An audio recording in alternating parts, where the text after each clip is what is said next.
Namaste to all of you. It's really a great honor for me to share thoughts with all these such wonderful, extraordinary, knowledgeable people. Right from the morning, we have been listening to great talks. I don't have any slides to present, and I don't quote so much from Sanskrit also. I want to make the talk very simple, like a story. Let me pick up from the idea that the morning speaker said that it is Swami Vivekananda who gave the idea of yoga to the West. In fact, when he went to the Parliament of World Religions, when he spoke there, he introduced himself saying that I am representing the oldest of the cultures to the youngest of the countries. And then they asked, immediately the press people caught hold of him and said, what do you mean by oldest of the culture? I said, this is 10,000-year-old culture. And why is it such an old culture? He said, similar culture that were there at that time, Mesopotamian and Babylonian culture, they all ended, whereas our culture survived. She asked one more question. That was a very beautiful thing. He said, what is that which made this culture to survive? 10,000 years where the other cultures went behind the history books. He said, every culture has a core current and a core value, and around that the culture is built. And Indian core culture is spirituality, Vedanta. Because of that, it survives. In fact, when Swamiji said, it's only one sentence that he said, but when you analyze, you see that how profound Swamiji has understood about the world. When you look at the world today also, that you can see that every country has a culture of its own. Like you go to Germany, the culture of the Germany is to steadiness, heavy, and everything is strong there. That's why German roads are so strong, vehicles are strong, that there is no upper speed limit. You take your Maruti there, you don't know what will happen to you. Whereas you go to France, Italy, the culture is one of the beauty. You can see all kinds of beauty industries come from that. Same way that when you go to America, the culture is one of the business. In fact, if you go to all the big cities in America, the skyline, always you see the tall buildings that are there. Their insurance are the bank buildings. Actually, they are money industries.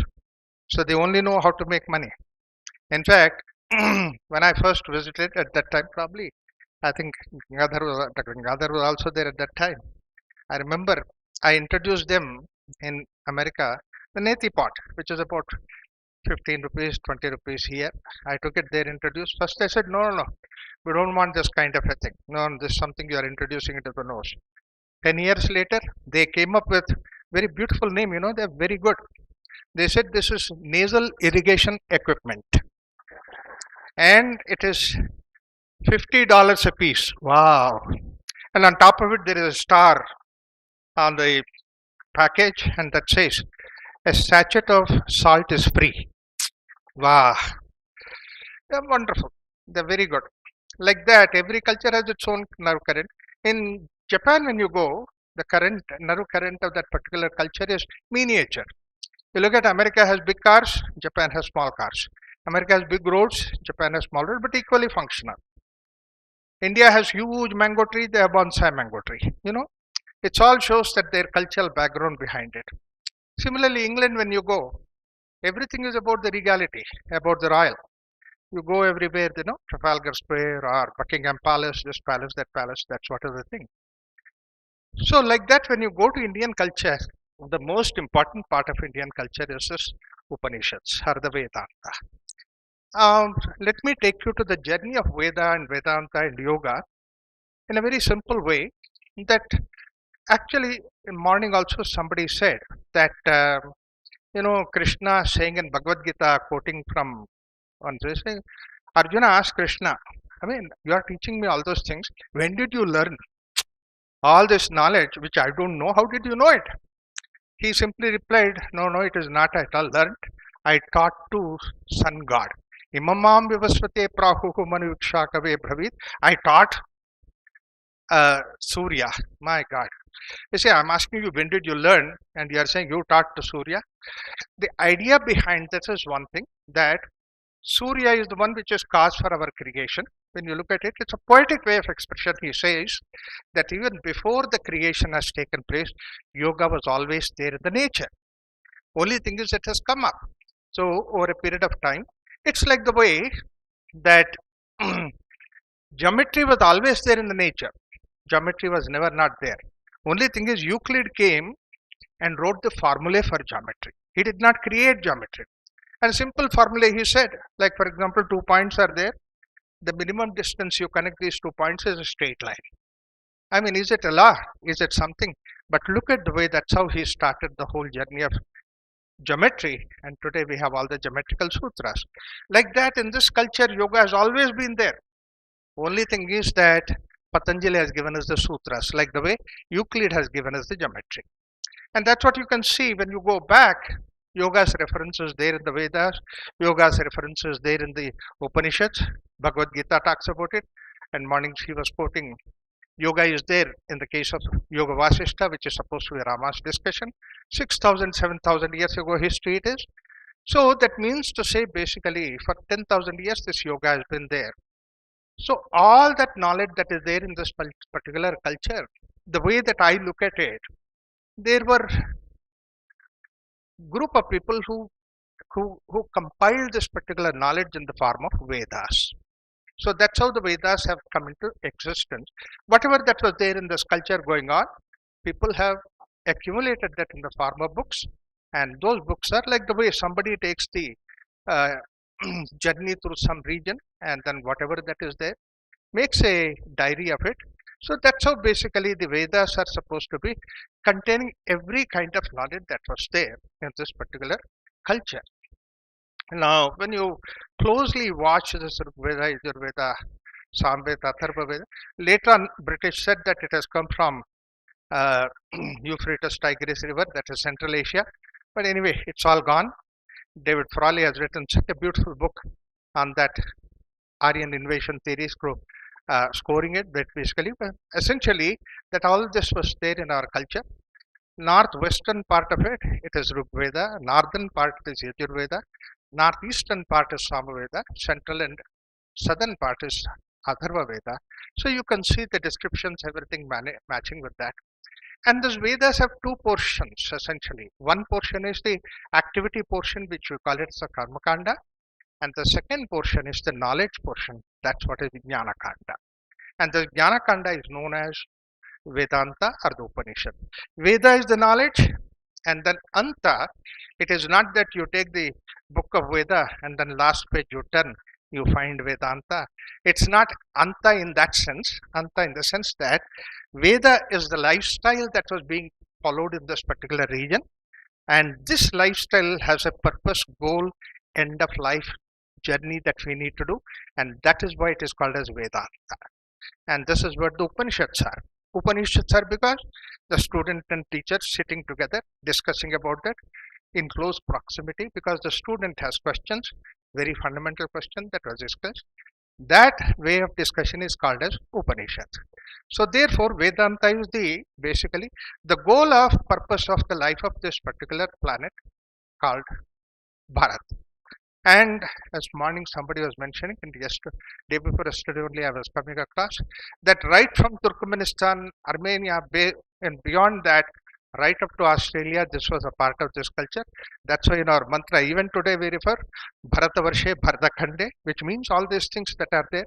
Unfortunately, we have lost our culture in those places like Ukraine and all those Turkmenistan and all those things, and also we have lost Iran, we have lost Afghanistan. These are all supposed to be part of India. Similarly, we should not lose that kind of a thing in this part of the land. A part of it we have already lost in the name of Pakistan. We should never lose anymore. We should preserve this particular culture. That's why we need to do all this kind of a exercise that we are trying to do, to see that how we can bring it forward. Now the question is that why that this particular culture has such a long history, why it is developed.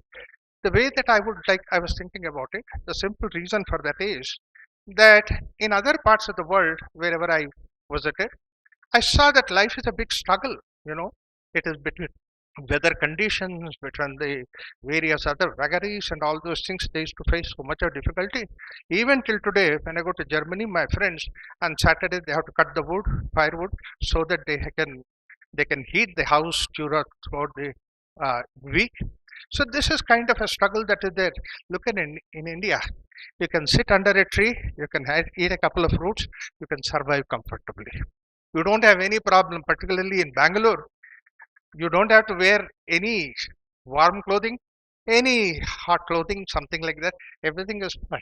Such an extraordinary, wonderful thing. But then human mind is something which is constantly working.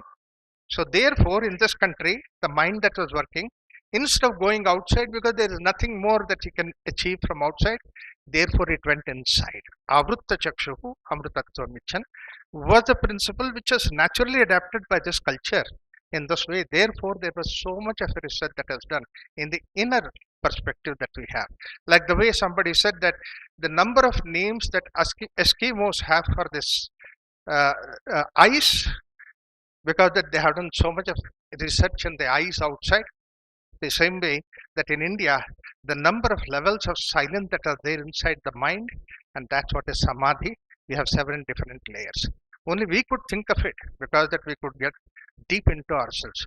That's what all those things have been in the form of a nice, wonderful, beautiful formulae. That's what Patanjali has put us together. Now that all these things, that's why this yoga and then Vedanta, they all started simultaneously at that time. Therefore, our scriptures, Bhagavad Gita also says that whatever that is there in the form of Sankhya, the same thing that is there in the form of yoga. Yat Sankhya prapyate sthanam tad yogairapi gamyate ekam Sankhya cha yogam cha yah pashyati sa pashyati.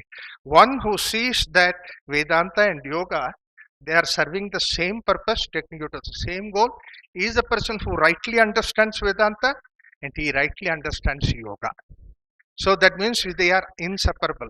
Unfortunately, what happened in several years last, particularly I tell you that the whole of science of yoga, when Patanjali has written, it is about 3000 years ago that he has written. Afterwards, Buddha came, and when it went to the west, when it went to the east, that means Afghanistan, from there to China to Japan and all that, it went in the form of prana practices. Prana is called as chi. Therefore, we have all these Tai Chi, Falun Chi, Reiki and all those things. Same thing went to the west 400 years ago, and they have taken it as a physical exercise. As I said, the physical was their particular forte. Therefore, they have taken this thing as yoga as a physical exercise. Otherwise, yoga was not meant for physical exercise. Particularly, when you look at Patanjali, Patanjali has beautifully given us the idea that the whole journey is that outside that there is matter, inside that you are self. That's why he says, vritti sarupya mitaratraha, vritti nirodha, drashtu swarupya asana. You go back to yourself. Whatever that your self, consciousness, Brahman, Atman, what we call it as, the Patanjali is a journey towards that. And the whole of explanation that is given in all the Upanishads is supposed to take you back to that your source. That's what is the journey purpose of your life. Therefore, if yoga does, and if this science that is given how to get back to your nature is supposed to be Vedanta, and then yoga is the philosophy, yoga is the practice methodology that you do it. And this whole methodology of yoga has been divided into two different actually branches. In the beginning, actually, he says also that somebody, by knowing that it is your nature is supposed to be quiet, then you don't require any yoga. In fact, there is one story where it comes, the mendicant, that means the yogi, comes to some door, and then that the lady says, please sit down, let me take care of a few things and come. And the idea that he has given, used in Sanskrit, is tishtha. Tishtha also means be in yourself. And that person, the moment that she said, be in yourself, that means tishtha, that fellow went into Brahmajnana. So he did not come out. So this was the kind of story that we had. Shravanamevalam. Just by listening, if you can be there, then there is a question of yoga for you. You don't require any yoga. But you know, we are not like that. We are Manda Madhyama Sadhakas. They are supposed to Uttama. We are ordinary people, so we require practices.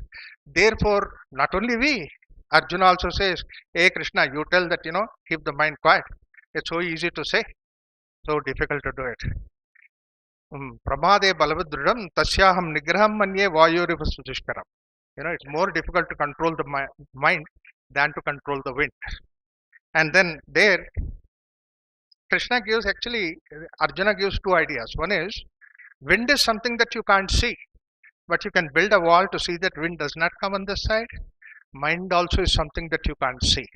But if you build a wall, mind is on the other side of the wall. What's happening there? That's a problem with the mind. Second thing is, respiration is also going on. That's also wind, prana. And then mind is also wandering.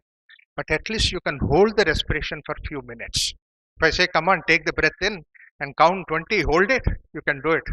Whereas I can say, come on, sit down for meditation in 20 seconds. Don't think of donkey. Mind has already gone to donkey. Okay. So that is what Arjuna's problem. That's what is our problem. Therefore, we require techniques. And then broadly, these techniques are divided into, by all the Shastras, into two different categories. One is the Abhyasa and the other is Vairagya. Under the method of Abhyasa, we have two techniques. Abhyasa means discipline. Specific practices of discipline, we call it as Raja Yoga. General way of life, you adapt the discipline, that's what is Karma Yoga. But the goal of both these yogas are the same. Similarly, under the Vairagya, that means let go or non-attachment, there are two techniques that are available.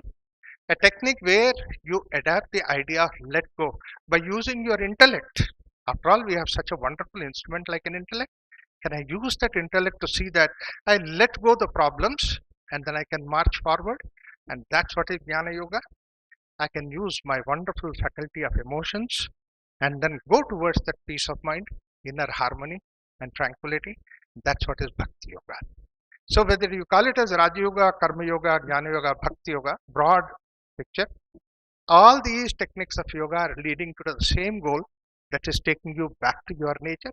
That's what Patanjali says, Tatha Drashtuhu Swarupe Avasthanam. You go back to our nature. Now, these Raja Yoga, Karma Yoga, Jnana Yoga, Bhakti Yoga, the sages further they divide it into different practices. Like Patanjali himself has given us, under the methods of techniques of discipline, he gave Kriya Yoga is one thing, Ashtanga Yoga he has given, so that he has given these two techniques, and later on people have come and then given various other techniques. In this parampara, there is never a dearth of people's richness to give techniques for us. Maharshi is given transcendental meditation, and then Paramahamsa Yogananda has given Kriya Yoga. Like that, you can see that how rich this culture is, and in future again, many more such people come and do it. Earlier, say people like Mirabai has given us the ideas of Bhakti Yoga. Then you see Bhaktivedanta Prabhupada came. He's given an extraordinary wonderful technique. Before that, we have Chaitanya Mahaprabhu. He given us the idea of Gaudiya Math. Such a wonderful way Bhakti Yoga has been given. So we are so rich, provided, as Vivekananda said, each soul is potentially divine. The divinity is within, and the goal is to manifest this divinity within by work, worship, philosophy, psychic control. Work is Karma Yoga, worship is Bhakti Yoga, philosophy is Jnana Yoga, psychic control is Raja Yoga. Work is basically self-sacrifice, worship is self-surrender, philosophy is self-analysis, and Raja Yoga is self-control. All these four techniques to see that how we can go back to the self, and that self is the divinity, Atma. This is what Swamiji said. The goal is to go back to all these things, whether this or that. All these things are to see that how you can go back to your nature. That's what is divinity. All other things are secondary details. Books, dogmas, doctrines. Let's not fight over that. Let's not go into trying to, scrutinize all those things under difficulty. Let's go to the practice. Let's go and see that our nature is basically the divinity. Today it's a wonderful day that world has accepted yoga, World Day of Yoga. Now yoga is spread all over. But what institutions like this, what we need to do is to see that we take to the world right kind of yoga. When we take the right kind of yoga, then the message that goes in the form of our inner harmony, which is divinity. When you look at it, it is nothing but harmony. It's nothing but yama, niyama, all these things are there. Peace and fellow feeling and all those things. What world needs is that. What world is not that how you bend your body, how you bend your toes, how much long you hold the breath. This is not world is looking for. World is looking for a new message of harmony, new message of peace and tranquility and health. We'll be able to do that if we all join hands together. Thank you so much for a wonderful opportunity given by this institution. Thank you.